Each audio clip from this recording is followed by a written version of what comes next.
Estamos aqui em mais uma etapa, mais uma jornada, e hoje eu vou falar rapidamente sobre a realidade que é a espiritualidade, porque nós ainda temos muitas dificuldades em avaliar que este é o nosso verdadeiro mundo e toda a outra realidade possível é fantasiosa.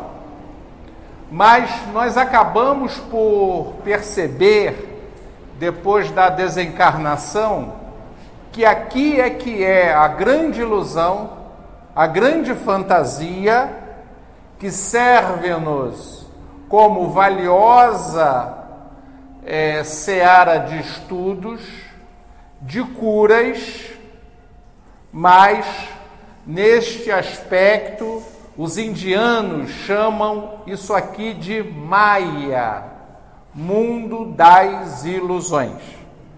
E o que acontece aqui é reflexo de uma outra realidade, ou seja, daquilo que acontece nas instâncias superiores. E pode-se ver isto facilmente porque no nosso lar, no famoso nosso lar, porque é o único também que nós todos conhecemos. Mas existem centenas de milhares de outras cidadelas posicionadas em diversas localidades. E lá, numa das conversas, então, aqui é semelhante, André Luiz falando, aqui é semelhante ao que há na Terra. Então, o orientador diz, não, a Terra é que é a nossa semelhança. E as informações, primeiro, estão contidas nos âmbitos ligados à espiritualidade. Então, a prova disso é o seguinte. Por exemplo, vou dar um exemplo a vocês. Existem vários fatos, várias comprovações, várias revelações que demoraram a ser comprovadas no planeta e vamos falar assim de que algumas 20 anos após, outras 30 anos após, e hoje eu vou focar apenas em uma dessas revelações, porque existem inúmeras.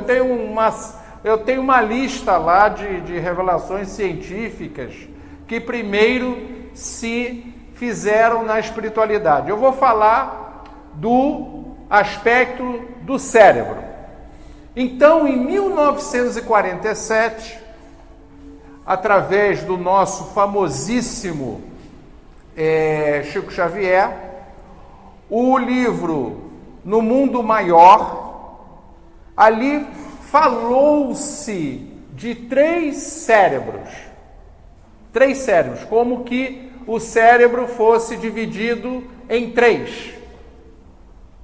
E naquela oportunidade falou-se de um cérebro inicial, que é um cérebro onde estão ali contidas as informações ligadas aos aspectos subconscienciais. É todo aquele arcabouço do passado que acumulamos, que vamos embutindo em nós mesmos ao longo das nossas trajetórias. Estes arcabouços, estes mecanismos que provocam reações desconhecidas entre nós. Por exemplo, pânico, síndromes diversas, patologias diversas. E todo o automatismo. Eu não sei se nós nos apercebemos deste ganho que nós possuímos. Nós não precisamos pensar para respirar. Nós não precisamos pensar para piscar os olhos. Temos o ganho da digestão, temos uma série de mecanismos que independem da nossa ação, graças a Deus. E nós verificamos, quando da ausência desses mecanismos, o que ocorre com os irmãos que precisam de impulsos, incentivos, induções artificiais.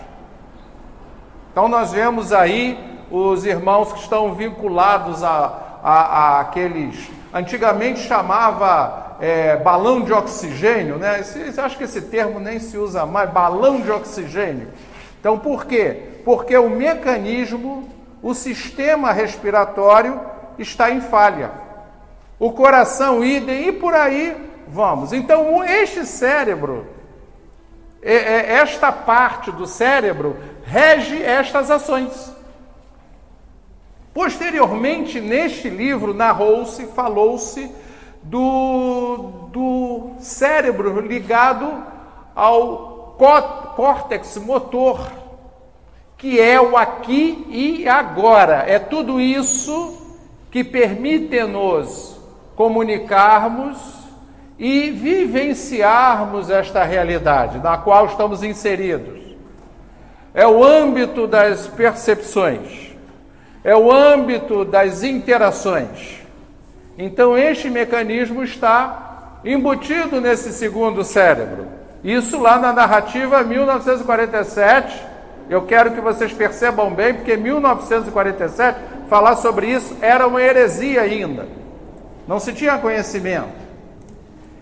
E o terceiro cérebro seria ligado ao lobo frontal, essa realidade que está toda ela contida aqui, nesta parte em destaque nos nossos crânios, e que nós identificamos como a parte ligada, vinculada à testa, onde nós temos os vislumbres dos aspectos superiores e futuristas. E, posteriormente, nós fomos apenas no âmbito ligado à espiritualidade, vivenciando estes conceitos.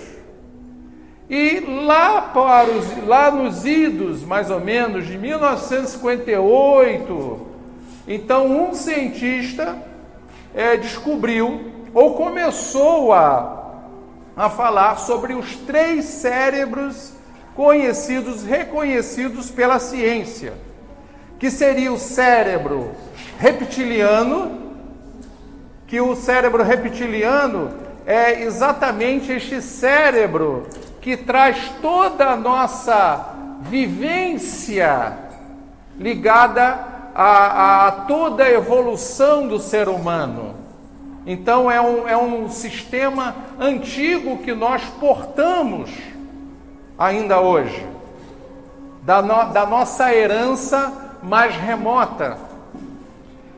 O cérebro paronatal e neonatal, e com as mesmas funcionalidades, mas aí passaram-se quase 20 anos, eu repito. Eu estive fazendo uma pesquisa e outros autores falam do cérebro límbico, que seria ligado às emoções, o cérebro ligado a córtex e o cérebro ligado a este aspecto a nível de vislumbres maiores. Então, meus irmãos, esta comprovação em 1947, e eu volto a repetir, eu tenho uma lista delas, que eu faço, é um estudo que eu faço já há algum tempo, fazendo a comparação da leitura que eu obtenho nas informações ligadas à espiritualidade, e quando posso, porque é um estudo cansativo, eu faço um comparativo com a evolução da ciência, e nós vamos estar avançando, e tudo que tivermos aqui, em primeira mão, se idealizou, se concretizou nas esferas superiores. Então, isso faz-nos analisar, faz-nos refletir de que nós devemos viver a realidade na qual nós estamos contidos. Devemos vivenciar tudo isto, mas tenham a certeza que existe todo um universo, toda uma realidade superior a tudo isto que nós vivenciamos. E com isto nós até aproveitamos, porque nós podemos às vezes valorizar ou desvalorizar. Mas se assim o é, então não adianta nós estarmos tão preocupados com uma série de aspectos materiais, porque nós vamos ter que deixá-los na sepultura. Não adianta nós estarmos frustrados relativamente a se somos isso, ou se deixamos de ser, ou se galgamos um título, seja o que for, porque tudo isto vai ficar na sepultura, na fala do orientador espiritual. Não atravessa a sepultura. Então, o que nós vamos levar daqui? Nós vamos levar as nossas atitudes, nós vamos levar as nossas ações. Essas serão as nossas verdadeiras riquezas. E não vamos ter padecimentos vinculados a frustrações, a mágoas, a seja lá o que for. Então nós temos que ter, à medida do possível, uma vivência digna, justa, fraterna e principalmente verdadeira. Mas não é aquela verdade como esta que eu estou aqui fazendo para com vocês, no intuito de difundir a informação e até aproveitar este momento que eu gosto de aproveitar sempre, é aquela verdade onde agimos no anonimato, sem que estejamos sendo observados, sendo vistos. Então esta é a grande verdade de nós outros que ficarão enraizadas nesses sistemas, e lá na outra existência, lá na frente, esse cérebro que armazena toda a vivência que temos vai refletir, e naquilo que seremos, tenhamos a certeza que é resultante daquilo que somos. Somos hoje o que fomos no passado, ou deixamos de ser. Seremos no futuro aquilo que somos hoje. Graças a Deus.